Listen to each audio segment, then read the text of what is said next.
देश की सबसे बड़ी जांच एजेंसी एनआईए जिस इलाके को नकली नोटों की मंडी का नाम दे चुकी है, उसके बारे में हमारा आज का खुलासा देखेंगे आप तो दंग रह जाएंगे। एक ऐसे इलाका जो कि बॉर्डर से सटा हुआ है, जहां खुलेआम हथियारों का खेल होता है, जहां से लड़कियों की तस्करी होती है, वहां सच को सामने लाने के लिए स्टिंग ऑपरेशन करना पड़ा। सोचिए कितना बड़ा जोखिम है ये। एबीपी न्यूज संवाददाता नीरज राजपूत ने जोखिम लिया और यह स्टिंग ऑपरेशन उन्होंने किया है, उसे अंजाम दिया है कोलकाता से 360 किलोमीटर दूर बांग्लादेश बॉर्डर से सटे पश्चिम बंगाल के मालदा जिले में। नोटबंदी से पहले नकली नोटों की मंडी लगती है। नोटबंदी के बाद अब नोट बदलने की मंडी सजी है। आइए देखते हैं हमारी ये बड़ी पेशकश।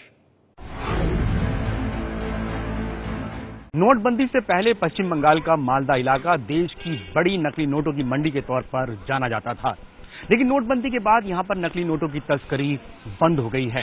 ऐसे में सवाल खड़ा होता है कि क्या अब यहां पर कोई नया गोरखधंधा शुरू हो गया है? नया गोरखधंधा नई करेंसी से जुड़ा हुआ, ये जानने के लिए ही एबीपी न्यूज की टीम पहुंची है बांग्लादेश सीमा से सटे हुए मालदा इलाके में।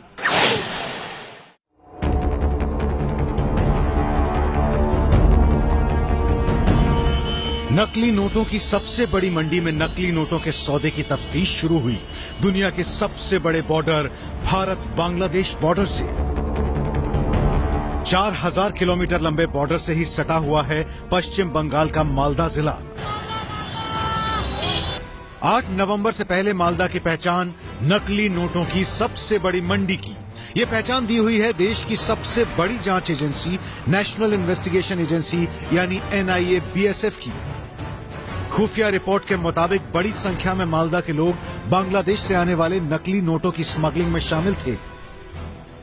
बांग्लादेश के बॉर्डर में सीन लगाने के बाद नकली नोट मालदा आते थे और मालदा से देश भर में सप्लाई की जाती थी। स्मगलर्स होते थे, वो नकली नोटों की जो पोटली होती थी या बैग होता था, उसको वो वहां से फेंस के यानी कटली तारों की दूसरी तरफ से फेंक देते थे। और सामने जो छोटे छोटे ये बाग दिखाई दे रहे हैं, बगिया दिखाई दे रही हैं केलों की या और दूसरी, वहां पर उनके जो कुरियर्स हैं, वो उनके जो लोग हैं, वो छिपे बैठे रहते थे और जैसे ही उन्हें मौका लगता था वो यहां से ये बैग यहां पर कहीं गिरता था, उसको लेकर यहां से फरार हो जाते थे।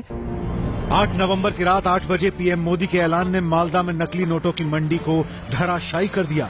जो लोग नकली नोटों की मंडी में काम कर रहे थे वो क्या करने वाले हैं लाखों करोड़ों के नकली नोटों के ढेर का, उसके बारे में आपको आगे पता चलेगा।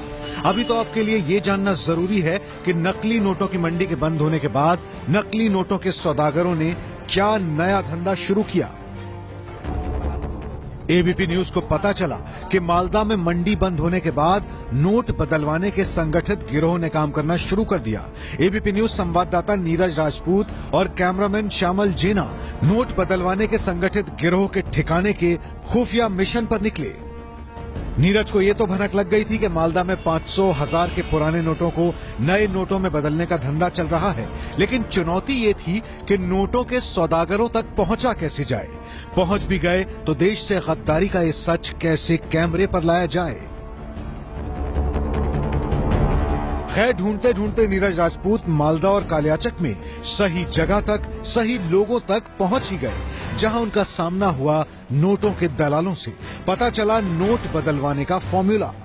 आगे का सच दिखाने से पहले आपको बता दें कि आगे नीरज के साथ जिन 4 दलालों को देखने वाले हैं वो हैं कौन। दलाल नंबर 1 मंटू, दलाल नंबर 2 अधीर मंडल, दलाल नंबर 3 खैरुल और दलाल नंबर 4 लट्टू। बस थोड़ा सा इंतजार कीजिए, एक एक करके नोटों के ये खलनायक आपकी टीवी स्क्रीन पर बेपर्दा होने वाले हैं। मालदा के नोटों की मंडी लगाकर बैठे दलालों का पता मिल चुका था। न तो पहुंचना आसान था, न उनसे सच उगलवाना। अब आप जो देखने वाले हैं वो मंडी का सबसे बड़ा सच है। खुद दलाल बताएंगे कि